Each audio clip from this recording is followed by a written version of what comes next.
பிரியமானவர்களே, எப்படி இருக்கீங்க? நல்லா இருக்கீங்களா? எவ்வளவு இக்கட்டான சூழ்நிலையா இருந்தாலும் உங்களுக்கு உதவி செய்கிற அற்புதமான ஆண்டவர் இருக்கிறார். வருகத்திற்கு பயப்படணும். இந்த நாள்ல அந்த இக்கட்டெல்லாம் ஆண்டவர் மாத்திருவார். அதனால சோர்ந்து போகாதங்க. ஆனா நீங்க ஜெபிக்க வேண்டிய ஒரு ஜெபம் இருக்கிறது. என்ன ஜெபம் தெரியுமா?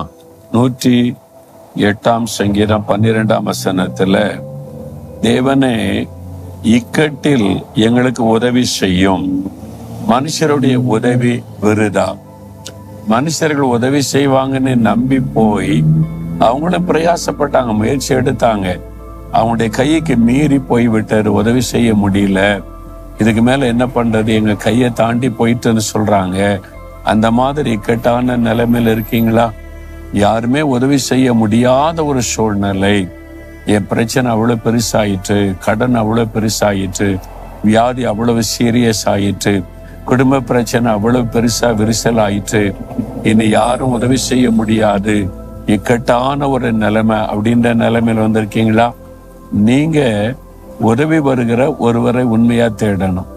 அவர் வந்து ஒரு அருமையான ஒரு ஜெபத்தை தாவீது செய்திருக்கிறார்.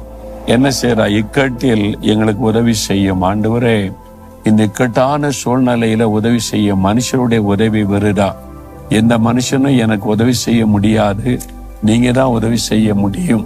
அதை சொல்லி நம்ம ஜெபிக்கும் போது ஆண்டவர் அற்புதம் செய்வார். இந்த தாவீது ராஜா இருக்கிறார்ல, ராஜாவாக இருக்க முன்னால அவர் வந்து ஒரு பெரிய வெற்றி எடுத்ததுனால தேசத்தை ஆளுகிற ராஜா அவர் மீது பொறாமை கொண்டார்.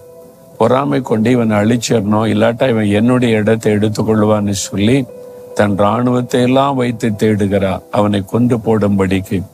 அவர் சொல்றார், மரணத்திற்கு எனக்கு ஒரு அடி தூரம் தான் இருக்குது என்பதாக வேதனைப்படுகிறார். அந்த அளவு இக்கட்டான சூழ்நிலைக்குள்ளே கடந்து போனவர் தாவீது. தன்னுடைய இளம் வயதில் அத்தனை பாடுகள் அவருக்கு.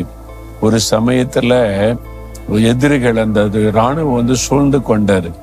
அவ்வளவுதான், இது தப்புறதற்கு வழி கிடையாது. அவர் ஒரு மலையில் இருக்கிறார், மலையை சுற்றில இராணுவம் சூழ்ந்து விட்டது, அவரை பிடிக்க போகிற சூழ்நிலை வந்து விட்டது. இக்கட்டான நிலைமை, யாருமே உதவி செய்ய முடியாத நிலைமை.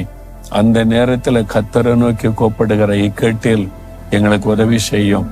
எந்த மனிதன் இந்த சூழ்நிலையில எனக்கு உதவி செய்ய முடியாது. தேவன் அந்த ஜெபத்தை கேட்டார். என்ன நடந்தது தெரியுமா?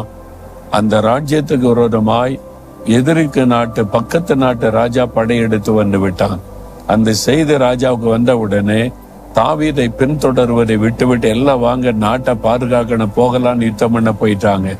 தாவீதை பிடிக்க போகிற நேரத்துல தேவன் அற்புதமான ஒரு காரியத்தை செய்து இக்கட்டில் இருந்து விடுதலையாக்கினார்.